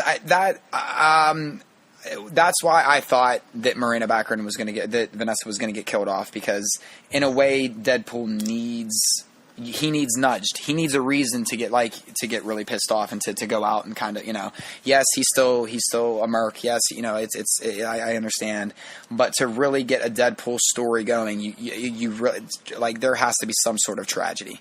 And it just only made sense for me that it was. I was just surprised that they did it before they did it in the opening scene, so that was before so it's not even really a spoiler for anybody, because it literally is the opening scene of the movie is her getting killed, and like how the credits were like, wait, what the fuck just happened? Did they really just kill her? And that was the opening credits.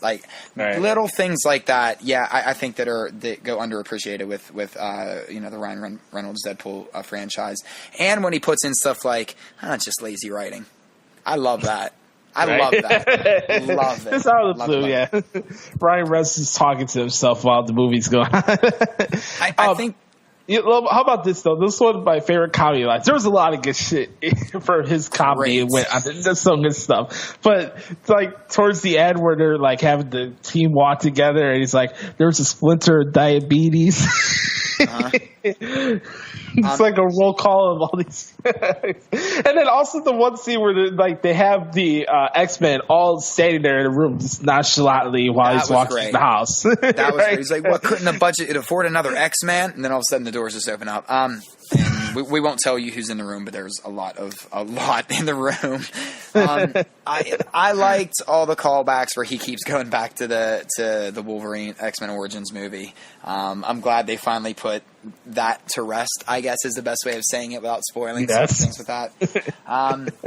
I thought there was the chemistry that Josh Brolin and Ryan Reynolds have is unreal. If you get a chance, go online. I don't know. It was a radio station over in England where the back and forth face to face thing. I saw that. I think it was on BBC One or something like that. But they were it was Ryan Reynolds and Brolin throwing insults back and forth with one another, and it was hilarious. But like one of the funniest lines in the movie was like, "Settle down, Thanos." It's just I thought their chemistry, especially when after Deadpool's one accident, and there's the scene in his apartment, and they're game planning, and him and Cable are trying to get on the same page, and Cable can't take him serious for one reason or another, I guess we'll say. I don't know. I just thought there was a lot of moments in the movie that were well placed. Now, I will say that I think it took a little while to get into the story, so I guess I can see the argument that there wasn't. I mean, I could see where people might not have thought there was a story, but it was one of those where the story didn't hit you right away. They were kind of easing you into it, and everything kind of tied in at the end. Deadpool does that. Like I've noticed, Ryan Reynolds does his movies a little different. Because Deadpool 1 was even how they kept the time jumps to tell one story, and how they kept going, back and forth. I mean, it was written just a little bit differently. So I think it's just the style that he likes to write it, around. Which in a way that's kind of Deadpoolish though too. It's not supposed to be your norm. It's supposed to be just totally bonkers and kind of you get what you get. I like the Deadpool remix too, the X-Force, the X-Force song or whatever. I love Deadpool. I remember when I was doing the show with Ronnie. The one time I interviewed him, he was telling me, and I agree with him at the time. It's like Deadpool is like the best comic book character for this society right now. Just with the trolling and just the non-pan humor and like not taking himself too seriously too in the process. That's what I kind of appreciate about Deadpool, the character, and what Ryan Reynolds brings to it. But see, that's where I would disagree, because today's society is the exact opposite of Deadpool.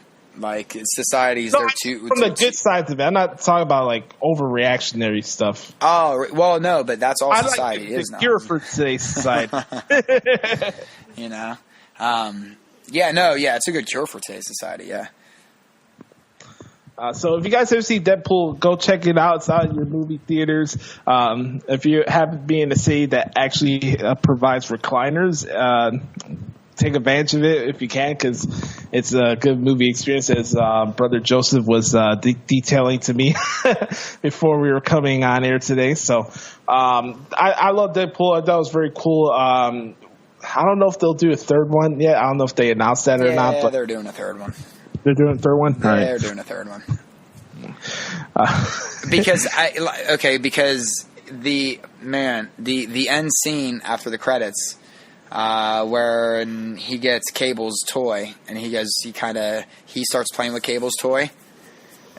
All of that kind of reset everything.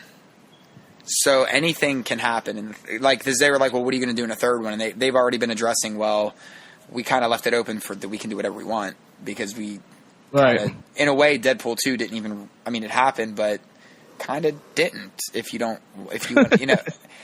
about it. There's ways that they can manipulate, they could bring back whatever, they could do whatever they want now. Right. They're Teflon at this point. Mm-hmm.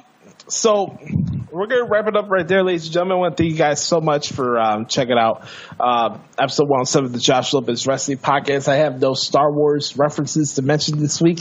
They're not worthy this time. If you want to get your prequel fix, you can just go on TNT during the weekends and they'll help you out. I played myself because I thought the Billboard's Music Awards were going to help me not go to bed early on Sunday, and I was wrong in that case. I played myself in the process. I did not enjoy the Billboard Music Awards. But I'll give a shout out to Kelly Clarkson. I thought she did a good job as a host for the scenes I did see in that awards show. There's so much nonsense going on right now from a negative standpoint. Not only the stuff with the NFL, but the shootings at the schools now in Texas again, and you mentioned it earlier from the dumb lawyer in New York. Trump holding a roundtable discussion about immigration like he cares, and all this other stuff that's going on in the process. There's a lot of negativity out right there, but there are ways to find your positive fix, and sometimes I don't think we try our hardest to actually go to find things that make us happy. Like I mentioned last week, we're just easy with contentment and just settling for what is, and somebody else's reality doesn't have to be your reality. And that's how I look at it. Right. And I agree with that, but at the same time, we cannot ignore facts. No, you're right. No, I totally get. But we're in such a world now where everybody wants their own reality to be like actual reality. Right. We like you always say, you are your own author. Your reality is, meaning you can make your life whatever you want to be. But understand that there's still facts and there's still rules, and that these things are still in play. We can't also make up things because that's unfortunately what's going on in today's society. Like this whole alternative facts and like my truth bullshit is like, it drives me nuts, dude. That's my reality. Well, you're delusional. What's worse, the My Truth movement or the Flat Earth movement? Flat Earth. My God, yes. Flat Earth. You kidding me? At least with My Truth, listen, there's three sides to every story. It's person one, person two, and then the truth. You know what I mean? Right. But at least we can all agree that there's three sides to every story. Come on with the flat. There's still, but does that mean when I flush the toilet, it just goes into space? Because I sure want that to be the case. Oh man, that's awesome. Follow the Cloud Prince at Twitter and Instagram at Daily13. I'm at Twitter and Instagram at Notorious Joshie. Thank you guys so much for checking out this week's Josh Lopez Wrestling Podcast. Hope you enjoyed that Yacht Club return. That was a lot of fun on the show today, and we had some fun discussions talking about Money in the Bank and some of the cool stuff with All In. I'm sure more announcements will come as the months go by for All In, and me and Adam are all in. Are you all in? And we thank you guys for being all in for this week's edition of Josh Lopez Wrestling Podcast. Make sure to subscribe on Apple Podcasts and leave us a review if you can. Make sure to bookmark Pro Wrestling Transcriptions and have a good weekend. Happy Memorial Day, everybody, to the veterans that sacrificed their body for us. And love you guys. Peace, love, and hugs. We know you have way more important stuff to worry about than what's rambling on here on the podcasting platform. But if you wanted to come here and hang out and shoot the shit with us, we appreciate it. So for Adam, I'm Josh. We'll talk to you next week. Carmella, last week your celebration was ruined when you found out Asuka will be challenging you at Money in the Bank. How do you deal with someone as dominant as Asuka? Tasha, it does seem like there's an expiration date on my title reign. Psych! You should see the look on your face right now. You're all, oh. Because you're a hater, Dasha, just like everybody else. Waiting for me to slip and fall. But that is not going to happen. Everyone's afraid of Asuka, but I'm not. At WrestleMania, the Asuka myth was completely shattered by Charlotte Flair. You know, the same Charlotte Flair that I defeated not once, but twice. Because I beat Charlotte Flair twice. Did you know that? That's simple math. Charlotte beat Asuka. I beat Charlotte twice. So that makes me twice as good as Asuka. And she can use all the smoke mirrors and stupid masks that she wants, but I see right through all of it. If anything, Asuka should be afraid of me. Because at Money in the Bank, I am going to moonwalk all over Asuka, and I'm going to continue to prove that Mela is money.